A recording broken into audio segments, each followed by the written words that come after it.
Doy gracias a Dios, mis queridos hermanos, por la oportunidad que me da de compartir con ustedes en esta ocasión.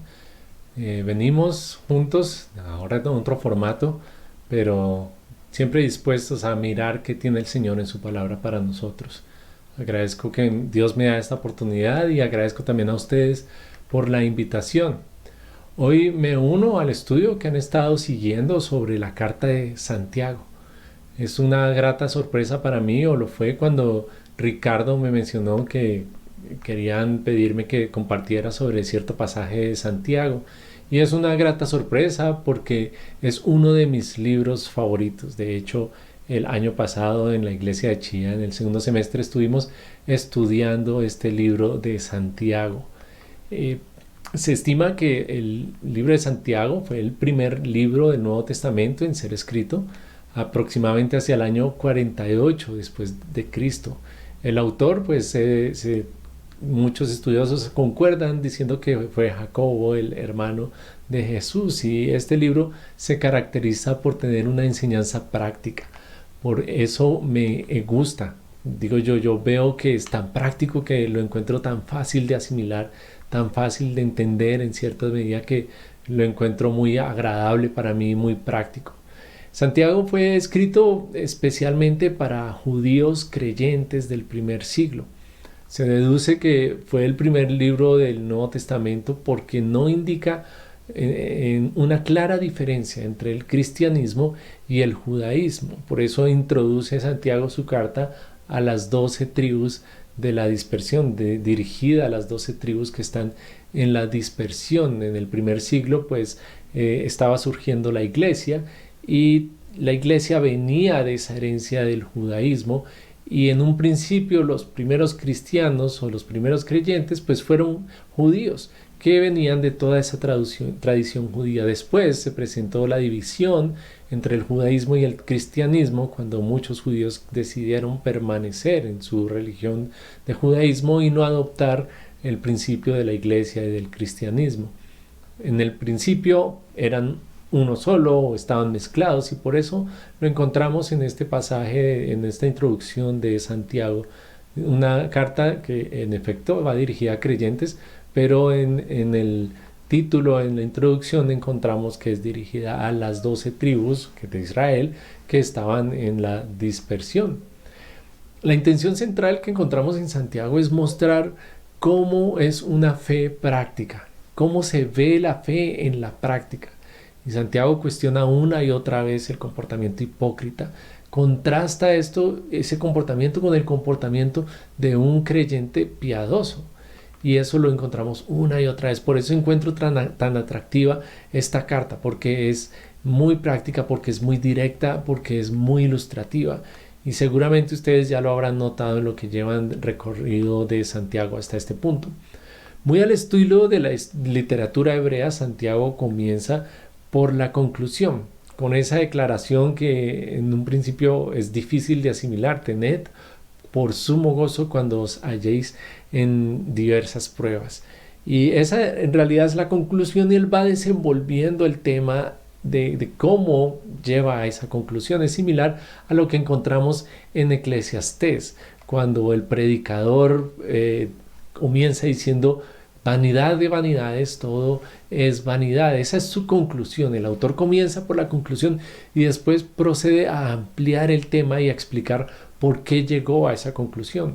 Y es precisamente lo que sucede cuando abrimos Santiago y nos dice: tened por sumo gozo cuando os halléis en diversas pruebas, o como dice la Nueva Traducción Viviente, cuando tengan que enfrentar cualquier tipo de problemas, considérenlo como un tiempo para alegrarse mucho.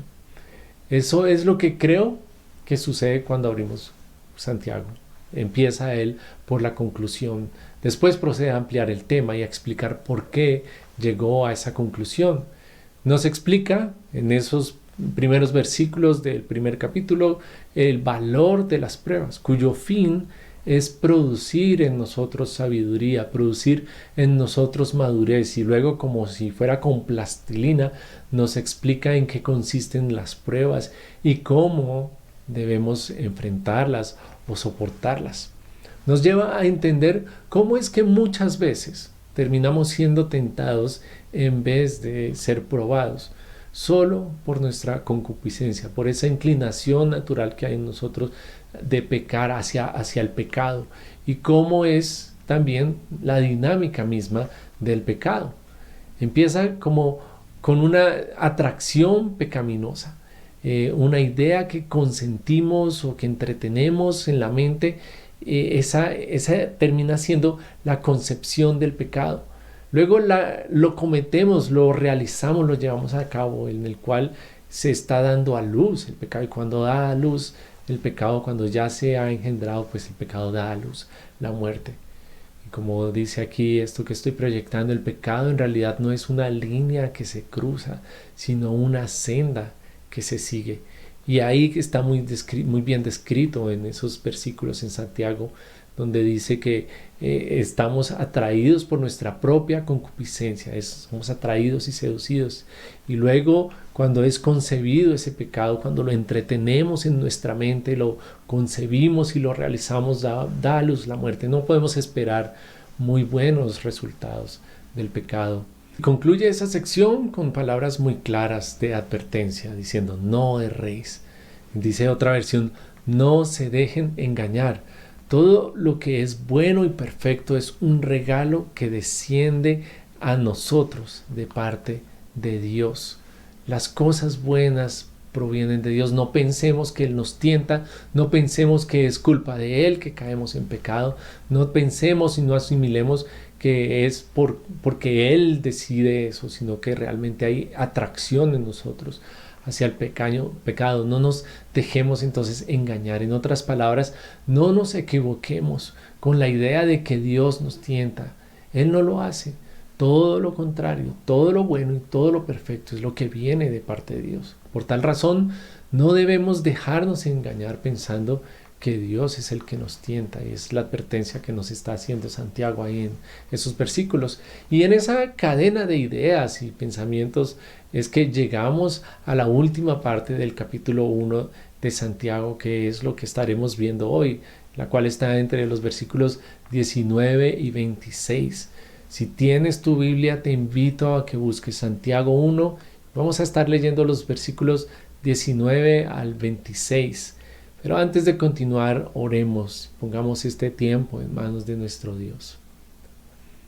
Amado Padre Celestial, doy gracias por tu amor y tu fidelidad con nosotros, por concedernos esta oportunidad de estar juntos en un mismo ánimo, buscando tu palabra, buscando la comunión, a pesar de los tiempos que vivimos y las situaciones en las que estamos, Señor. Permites que nos encontremos, permites que abramos tu palabra, y te pido que lo que tienes para nosotros hoy llegue a nuestro corazón, a nuestra mente, que por tu Espíritu entendamos lo que quieres para nosotros. Señor, háblanos por favor, Señor, que tu palabra resplandezca su luz en nosotros en este día. En Cristo Jesús oro. Amén. Bien, si ya tienes tu Biblia, vamos a leer el primer capítulo de Santiago en el versículo 19, y dice así: mis amados hermanos, quiero que entiendan lo siguiente. Todos ustedes deben ser rápidos para escuchar, lentos para hablar y lentos para enojarse. El enojo humano no produce la rectitud que Dios desea. Así que quiten de su vida todo lo malo y lo sucio y acepten con humildad la palabra que Dios les ha sembrado en el corazón, porque tiene el poder para salvar su alma. En consecuencia a lo que Santiago ha dicho anteriormente en cuanto al pecado y las pruebas y la sabiduría para enfrentarlos, ahora pasa a la parte más práctica de esta sección. Ya ha hablado de la teoría del pecado, ya ha hablado de la prueba, ya ha hablado de la tentación y también de la sabiduría. Y ahora pasa a confrontarnos con la realidad. Por eso vemos una vez más, es un libro tan práctico que es considerado como el Proverbios del Nuevo Testamento. Guarda muchas similitudes con este libro del Antiguo Testamento, y al mirar estos versículos me hace recordar lo que dice Proverbios 18:13, que dice: precipitarse a responder antes de escuchar los hechos es a la vez necio y vergonzoso. Y estos son principios claros y muy prácticos que más que aprenderlos, necesitamos recordarlos. Y Santiago está diciendo esto con una advertencia, como una advertencia ante el enojo. ¿Cuántos no nos hemos enojado apresuradamente para darnos cuenta después que era innecesario o injustificado nuestro enojo? Pueden ser cosas mínimas o pueden ser cosas complejas, pero lo que encontramos en Santiago es un llamado a la prudencia, a la paciencia, a la mansedumbre. La razón es clara y en el siguiente versículo, el versículo 20, el enojo humano no produce la rectitud que Dios desea. El enojo humano no produce la rectitud que Dios desea. Lo que estamos viendo aquí es entonces el reflejo de una vida que no es completamente controlada por Dios. Nuestras reacciones reflejan en parte el tipo de relación que tenemos con Dios, el tipo de dependencia que tenemos de Él, si nuestras vidas dependemos de Él y qué tanto dependemos de Él. Y ante ese problema, la solución la empezamos a encontrar en el versículo 21, el siguiente versículo, que dice así: así que quiten de su vida todo lo malo y lo sucio y acepten con humildad la palabra que Dios les ha sembrado en el corazón, porque tiene el poder para salvar su alma. Y lo leo ahora también en Reina Valera y dice así: por lo cual, desechando toda inmundicia y abundancia de malicia, recibid con mansedumbre la palabra implantada, la cual puede salvar vuestras almas. Quiero quedarme en este versículo y concentrarme un poco más en él, porque es muy importante que captemos lo que Dios tiene para enseñarnos en él. Es el versículo clave que he escogido en este pasaje, en esta mañana. La vida humana, por causa del pecado, se ha visto condenada a girar en torno a sus deseos. Es lo que sucedió con Adán y Eva. Cuando ellos pecaron porque desearon algo, desearon ser como Dios, desearon alcanzar la sabiduría. Su motivación fue principalmente egoísta y pasaron por alto algo trascendental. ¿Sabes qué fue lo que ellos pasaron por alto? ¿Qué ignoraron? ¿Qué habrán ignorado? Es algo sencillo lo que ellos ignoraron. Ellos ignoraron la palabra de Dios. La Biblia de Adán y Eva ha sido la más corta, la más clara y sencilla que jamás haya existido. ¿Quieres saber qué decía la Biblia de Adán y Eva? Y lo encontramos en Génesis capítulo 2, versículos 16 y 17, desde la segunda parte del versículo 16. Y decía así, o dice así, pero esa era la Biblia de ellos. En su momento les decía esto a ellos: puedes comer libremente del fruto de cualquier árbol del huerto, excepto del árbol del conocimiento del bien y del mal. Si comes de su fruto, sin duda morirás. En realidad, pienso que más claro no canta un gallo. Esa era la Biblia de Adán y Eva. Eso era todo lo que decía, toda la instrucción para ellos. Pero, ¿qué pasó? ¿Qué pasó en el caso de ellos? Ellos pasaron por alto la palabra de Dios, pasaron por alto, decidieron ignorar esa instrucción que acabamos de leer y le dieron prioridad a sus deseos. Ellos extendieron la condición de pecado y las consecuencias del pecado a toda la humanidad por causa de su pecado. Y Santiago aquí nos está diciendo que debemos recibir, que debemos aceptar con humildad, con sencillez, con mansedumbre la palabra de Dios, la instrucción de Dios, contrario a lo que estamos viendo ahí con Adán y Eva. Ellos no aceptaron esa instrucción de Dios, no la asimilaron. Y lo que nos está diciendo Santiago acá es precisamente lo contrario. Debemos aceptarla con humildad, con sencillez, debemos asimilarla. Sin embargo, para recibir esa palabra de Dios en nuestras vidas, primero hay que abrirle espacio, hay que separarle espacio para que entre, para que ocupe espacio en nuestra vida. Que es justo lo que nos está diciendo antes ese versículo ahí en Santiago. ¿Y qué es lo que debemos quitar o qué es lo que debemos desechar? Pues dice que quitemos todo lo malo.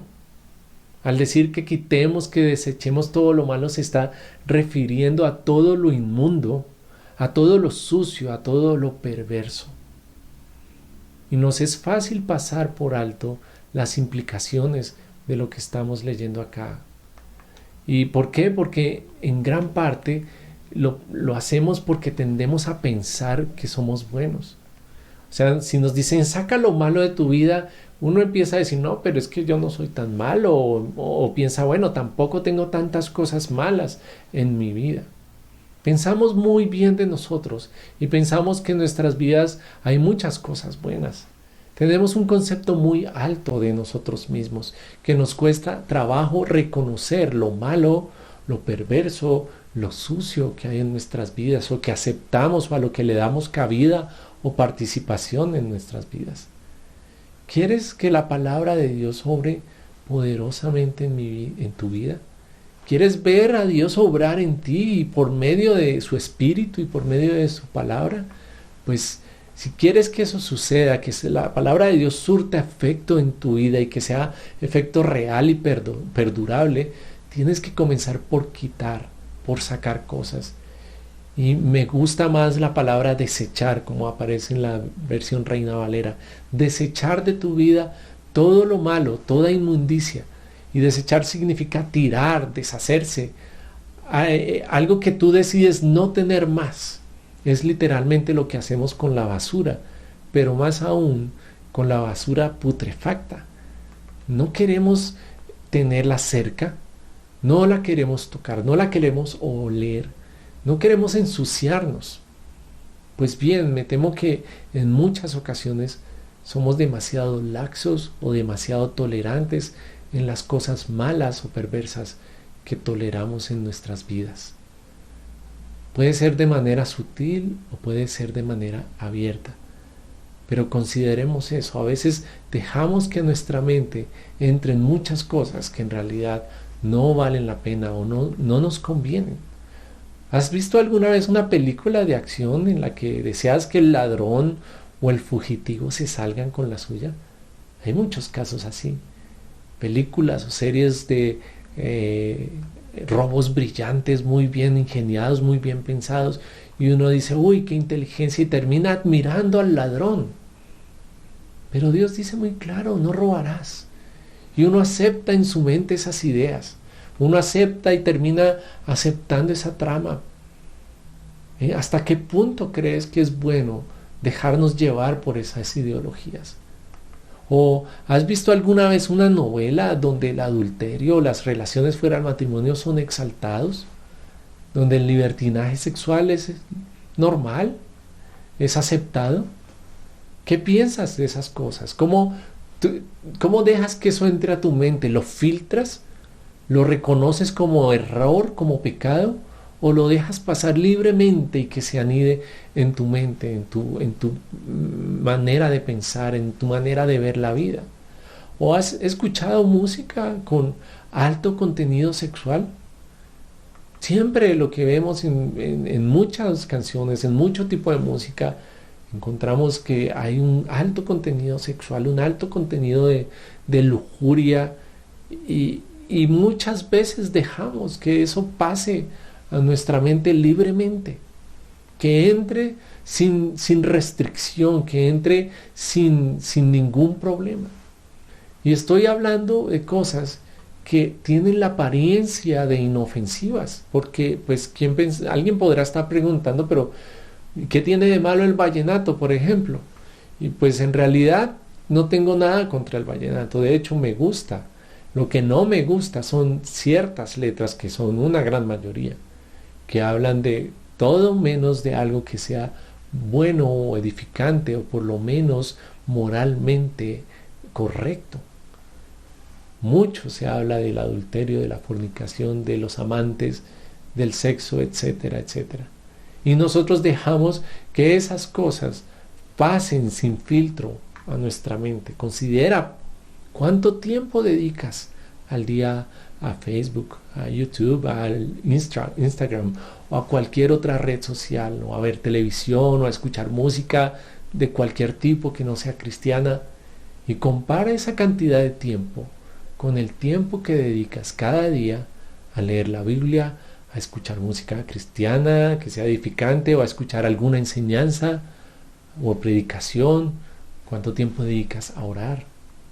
No quiero crear cargas sobre nosotros, pero sí quiero que pensemos, porque aquí nos está diciendo Santiago que desechemos lo malo, que saquemos de nuestra vida lo malo. Lamentablemente, muchas estadísticas muestran de forma consistente que un gran porcentaje de cristianos no lee la Biblia. Escuchaba hace poco de una profesora de educación cristiana en la actualidad que reconocía que, aunque es profesora de educación cristiana, no lee la Biblia.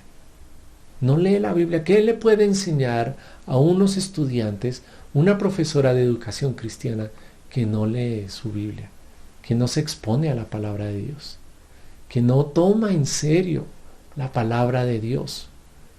Si miramos minuciosamente, podremos ver que es muy probable que en nuestras vidas necesitemos desechar muchas cosas malas, que debemos sacar muchas cosas que no convienen en nuestra vida.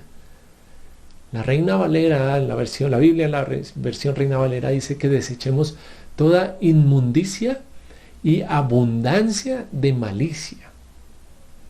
Esa abundancia de la malicia se refiere a una gran cantidad, se refiere a una superabundancia de mala voluntad, a deseos malos, a depravación.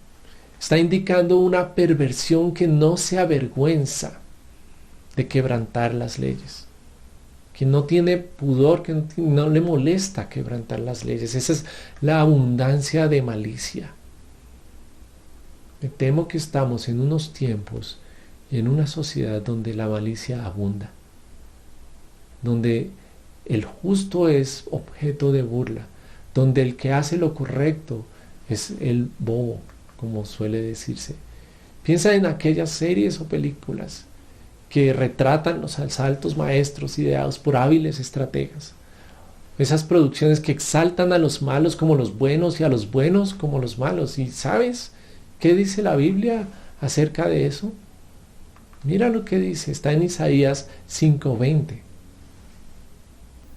Dice: qué aflicción para los que dicen que lo malo es bueno y lo bueno es malo, que la oscuridad es luz y la luz es oscuridad, que lo amargo es dulce y lo dulce es amargo. Qué aflicción para los que dicen eso, que lo malo es bueno y lo bueno es malo. No se puede esperar un buen final para aquellos que alteran los principios de Dios y los presentan de la manera equivocada. El asunto con todo esto es que nuestra mente es muy influenciable, y en la medida que más recibimos un mensaje, pues más nos adaptamos a él. Eso me hace acordar de lo que dice Romanos 12:2. No imiten las conductas ni las costumbres de este mundo, más bien dejen que Dios los transforme en personas nuevas al cambiarles la manera de pensar. Entonces aprenderán a conocer la voluntad de Dios para ustedes, la cual es buena, agradable y perfecta. Es la advertencia que nos hace Pablo también respecto a eso. En otras palabras, no se adapten, no se amolden a este mundo.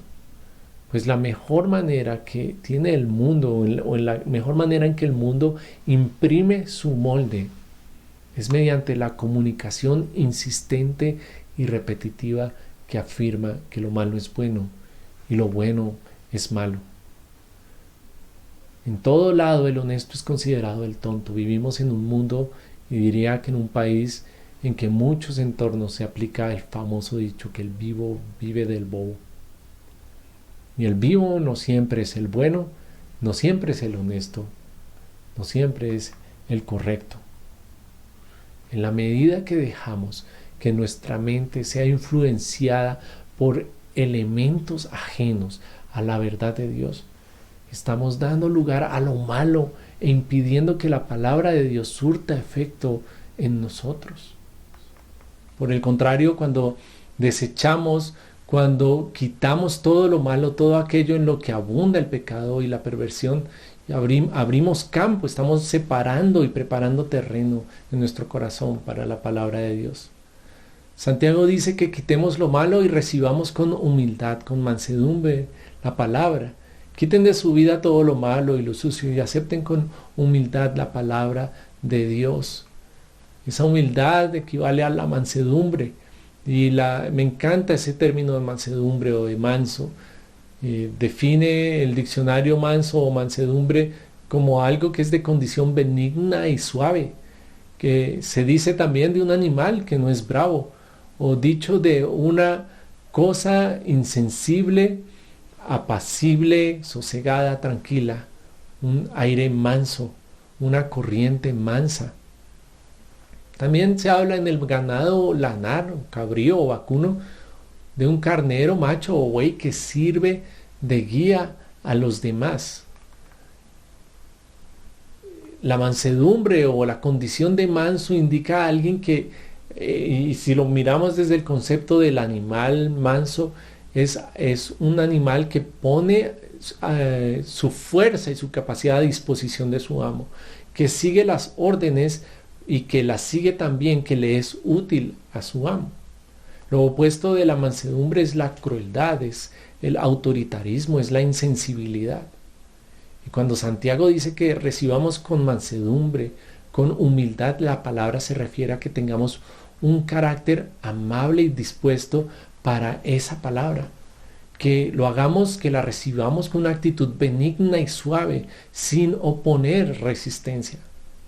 Por lo general, el principio de la palabra manso lo usamos en los animales. Siempre escuchamos, no, ese animal es mansito, tal como pues lo indican las definiciones en el diccionario, y nos referimos a un animal que es obediente, que se deja controlar, que está debidamente entrenado para hacer lo que el amo le dice. Y esa última definición del diccionario pues es muy diciente. Nos sirve y sirve a su amo. Es un animal que, puesto al servicio de su amo, pues puede ayudarlo y también influye a los otros. Y lo que Santiago nos está diciendo es que es lo mismo con nosotros cuando recibimos con mansedumbre la palabra. Se trata de que nosotros la escuchemos, que nosotros la atendamos, que nosotros la obedezcamos. No se trata de buscar nuestros intereses, no se trata de buscar nuestros deseos, se trata de escuchar la instrucción, de atenderla, de obedecerla y de en el proceso ser útiles para nuestro amo. Que sigamos y atendamos los deseos de nuestro Señor, de nuestro amo. Y en ese proceso de desechar lo malo, de sacar lo malo, de abrir espacio y de recibir la palabra con mansedumbre, pues tiene un resultado valioso. La palabra tiene poder para salvar nuestras almas. La palabra de Dios contiene el mismo evangelio, el mensaje de salvación, y cuando la recibimos con mansedumbre, esa verdad del evangelio, cuando la atendemos y la obedecemos, estamos recibiendo la salvación para nuestras almas. Sin embargo, también hay una voz de advertencia acá. No pretendamos andar en dos aguas. No creamos que podemos tener ambas cosas, lo malo y lo bueno, al mismo tiempo. Estos son cosas excluyentes. En la vida de una persona que ha recibido la salvación, no debería haber abundancia de malicia. Y en la medida que dejas que la palabra de Dios te limpie, también dejarás de desear y de deleitarte en todo lo malo. Pero para todo esto se requiere algo esencial. Se requiere precisamente mansedumbre. Para que la palabra de Dios surta efecto en nuestras vidas y nos transforme, debemos recibirla con esa humildad, escucharla, entenderla y aceptarla como autoridad, sin reservas, sin dudas. Si lo dice Dios, vale la pena creerlo y aceptarlo. Y en eso consiste la obediencia. Leamos ahora los siguientes versículos 22 al 25 del capítulo 1 de Santiago. No solo escuchen la palabra de Dios, tienen que ponerla en práctica. De lo contrario, solamente se engañan a sí mismos, pues si escuchas la palabra pero no la obedeces, sería como ver tu cara en un espejo. Te ves a ti mismo, luego te alejas y te olvidas cómo eres. Pero si miras atentamente en la ley perfecta que te hace libre y la pones en práctica y no olvidas lo que escuchaste, entonces Dios te bendecirá por tu obediencia. Una vez más nos encontramos con los consejos prácticos de Santiago. El efecto de la palabra de Dios en nuestras vidas se hace evidente, no tanto en el conocimiento, sino en nuestro comportamiento. Es muy distinto. Acabamos de ver que debemos desechar lo malo, abriendo espacio en nuestras mentes y en nuestras vidas para recibir con mansedumbre la palabra que nos ha sido sembrada en el corazón. Y así como esperamos obtener un fruto cuando sembramos una semilla en la tierra, cuando se siembra la palabra de Dios en el corazón también debe haber un fruto. Por esa razón, la gran diferencia está en lo que hacemos con la palabra que recibimos. Después de exponernos a la palabra de Dios, ya sea leyéndola o escuchándola, podemos tener dos reacciones. Una, poner en práctica lo que aprendemos. Y la otra, no hacer nada. La otra versión lo dice de esta manera: pero sed hacedores de la palabra y no tan solamente oidores, engañándoos a vosotros mismos. Una cosa es ser oidor y otra muy diferente es ser hacedor. Lo más grave de todo esto es lo que hay detrás de los que solamente oyen y ponen en práctica la palabra de Dios. ¿Qué sucede con los que solamente oyen sin poner en práctica lo que Dios dice? Se engañan a sí mismos. Si hay una condición lamentable para una persona, es la condición del autoengaño. El autoengaño consiste en asumir como verdad una mentira. Contrario a las evidencias, a la realidad, a todo lo más claro es creer que lo que se vive o lo que se piensa es verdad, así sea una mentira. Esta puede ser una de las condiciones más lamentables del ser humano, cuando nos creemos algo que no es cierto. Es más lamentable aún, creo, cuando se trata de nuestra vida espiritual, de nuestra relación con Dios y de nuestro caminar de fe, que aún en ese sentido, en ese aspecto de nuestra vida, también terminamos autoengañándonos. Es hacernos trampa el autoengaño. Hacernos trampa a nosotros mismos. Nos hacemos trampa cuando nos conformamos solo con oír y no hacer. Cuando creemos que basta con oír una enseñanza o dar una ofrenda o ir a la iglesia o leer la Biblia, pero no ponemos en práctica nada de lo que aprendemos. Y parte del problema del autoengaño radica es precisamente en que no sacamos de nuestra vida lo malo, lo sucio. Y mientras demos lugar en nuestro ser, en nuestra mente, de nuestro tiempo y nuestras acciones a lo malo, a lo pecaminoso, entonces no daremos el espacio para que actúe la palabra de Dios en nosotros. Me gusta mucho cómo hace la ilustración Santiago al describir al oidor olvidadizo y lo retrata como alguien que se mira a un espejo, pero que tan pronto se va a olvidar cómo es. Si algo hace la palabra de Dios es mostrarnos cómo somos. Es un espejo de muy alta definición para nosotros. El oidor olvidadizo actúa como alguien que se mira al espejo, se ve despeinado o con la cara sucia, pero que a pesar de verse así, no hace nada por limpiarse o arreglarse. Simplemente se va ignorando lo que acaba de ver. Dice la palabra que será bienaventurado el que lo hace, el hacedor. El que mira con atención, en contraste, el que mira con atención la palabra de Dios y la pone en práctica, persevera en ella y no la olvida, contará con la bendición de Dios. Porque la obediencia a Dios y su palabra trae bendición.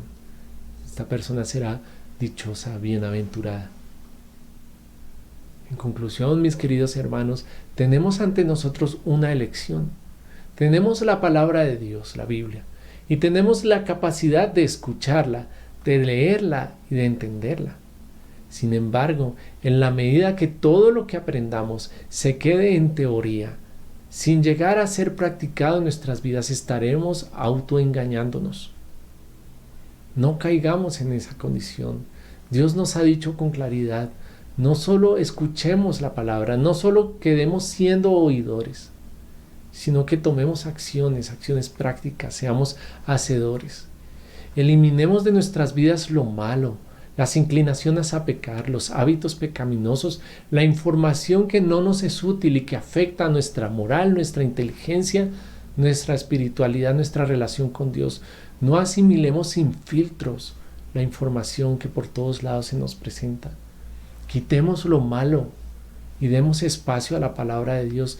Recibámosla con mansedumbre, con humildad. No nos resistamos. Muchas veces nos resistimos a lo que Dios nos dice, a los consejos de otros hermanos que van basados en la palabra. Nos resistimos, no queremos creer, incluso no nos atrevemos a creer en fe lo que Dios nos dice.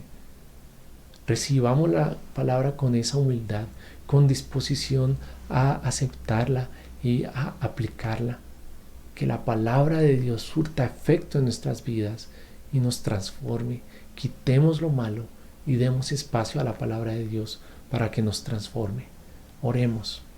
Dios amado, gracias por tu abundante palabra para nosotros, que es útil, que es viva, que es efectiva, que nos enseña, Señor. Señor, que entre nosotros no haya personas inclinadas a autoengañarse, que no creamos que con simplemente leer o asistir a una iglesia o orar de vez en cuando, sin nunca poner en práctica tu palabra, es suficiente, Señor. Que seamos verdaderos hacedores de tu palabra y no oidores olvidadizos. Que estemos dispuestos a aceptarla con mansedumbre, como la verdad y como la verdad que puede cambiarnos y transformarnos. Y Señor, que la aceptemos, la asimilemos, que quitemos lo malo y demos espacio para tu palabra y para que nos transforme. En Cristo Jesús oro, alabándote y agradeciéndote por este tiempo. Amén.